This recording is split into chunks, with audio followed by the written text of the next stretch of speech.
अस्सलामु अलैकुम रहमतुल्लाहि व बरकातुहू। उम्मीद है आप सब खैरियत से आफ़ियत से होंगे। बिस्मिल्लाहिर्रहमानिर्रहीम, अल्हम्दुलिल्लाहि रब्बिल आलमीन। शुरू करता हूँ मैं वास्ते अल्लाह के जो बड़ा मेहरबान निहायत रहम वाला है।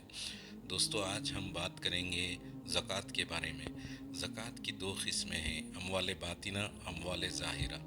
अमवाल बातिना ये है कि फ़ॉर एग्ज़ाम्पल गोल्ड है, डायमंड है, चांदी है, कुछ भी वैल्यूएबल गुड्स हैं आजकल मार्केट में, उनकी वैल्यू बहुत कीमती है। इन इन पर ज़कात फ़र्ज़ है।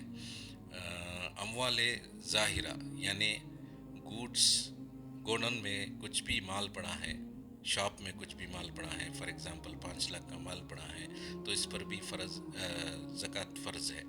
तो इसी तरह फैक्ट्री है, बिल्डिंग है, ज़मीन है और मशीनरी है, टूल्स है, इस पर ज़कात फ़र्ज़ नहीं है। मगर उसके अंदर जो अनफिनिश्ड या फिनिश्ड प्रोडक्ट है, फॉर एग्ज़ाम्पल अनफिनिश्ड प्रोडक्ट मतलब कुछ भी मटेरियल, सामान प्रोडक्ट बनाने के लिए पड़ा है और कुछ प्रोडक्ट बन चुका है, इस पर ज़कात फ़र्ज़ है। 2.5% ज़कात फ़र्ज़ है।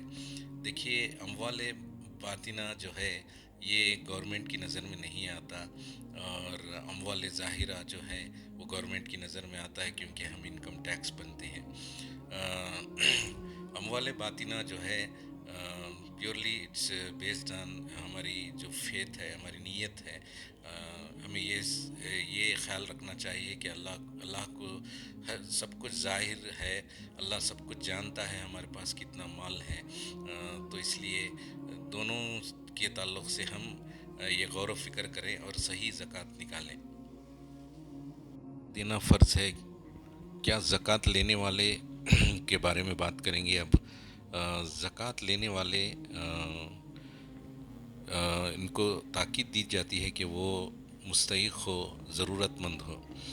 ऐसा नहीं कि उनके पास असबाब हैं और ज़रियाए भी हैं इनकम के या कमाने के, तो उनके लिए ज़कात लेना मुनासिब नहीं है। और एक जगह फरमाते हैं असाखुल नास, ये लोगों का मैल कुचैल है। तो इस वजह से हम जो भी ज़कात देते हैं, जो मुस्तहिक़ हैं, जो हक़दार हैं, उनको दें। इनको ना दें जो उनका स्टेटस भी अच्छा है, वो कमा रहे हैं और उनको ज़रियाए भी हैं, दूसरी इनकम भी है, इनकम सोर्स है, तो इनके लिए ज़कात लेना मुनासिब नहीं है।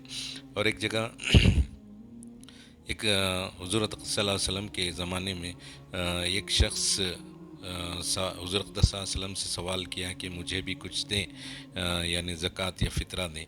तो हुज़ूर अक़दस सल्लल्लाहु अलैहि वसल्लम ने उसे फ़रमाया कि तुम्हारे घर में क्या क्या चीज़ें हैं। तो उसने जवाब दिया, एक ब्लैंकेट है और एक कटोरा है और कुछ चीज़ें हैं। तो हुज़ूर अक़दस सल्लल्लाहु अलैहि वसल्लम ने कहा, उन चीज़ों को लेकर आओ। और वो शख्स घर गया और लेकर आया, तो उसकी नीलामी की और जो पैसे आए उससे उसे एक दिन का राशन घर को दिलाया, और एक बचे कुचे पैसों में हुज़ूर अक़दस सल्लल्लाहु अलैहि वसल्लम ने ताकीद की कि उसको एक कुल्हाड़ी ख़रीदने के लिए। तो वो शख्स गया और कुल्हाड़ी ख़रीद कर आया, और हुज़ूर अक़दस सल्लल्लाहु अलैहि वसल्लम ने उसका हैंडल भी लगवाया, यानी जो कुल्हाड़ी का हैंडल रहता है वो लगवा कर कहा कि आप जंगल में जाओ और लकड़ी तोड़ कर लाओ और अपनी फैमिली को एक सरमाया बनो। तो उसने वैसे ही किया। तो इससे ये ताक़ीद मिलती है कि जो भी शख्स कमाने की इस्तिताअत रखता है और उसके पास ज़रियाए हैं, तो वो उसको जायज़ नहीं कि वो ज़कात लें या फ़ितरा लें। और एक हदीस में आता है कि आखिरत में जो ज़कात और फ़ितरा लेते हैं उनको बिना गोश्त के उठाया जाएगा। इतनी बड़ी दलील, कितनी बड़ी बात है ये। तो इस पर गौर व फ़िक्र करें, और जो ज़कात देने वाले हैं और लेने वाले हैं वो ये सोचें कि अल्लाह देख रहा है, और देने वाले को भी ये समझना चाहिए कि उसकी ज़कात कबूल हो रही है या नहीं, या मुस्तहिक़ है या नहीं।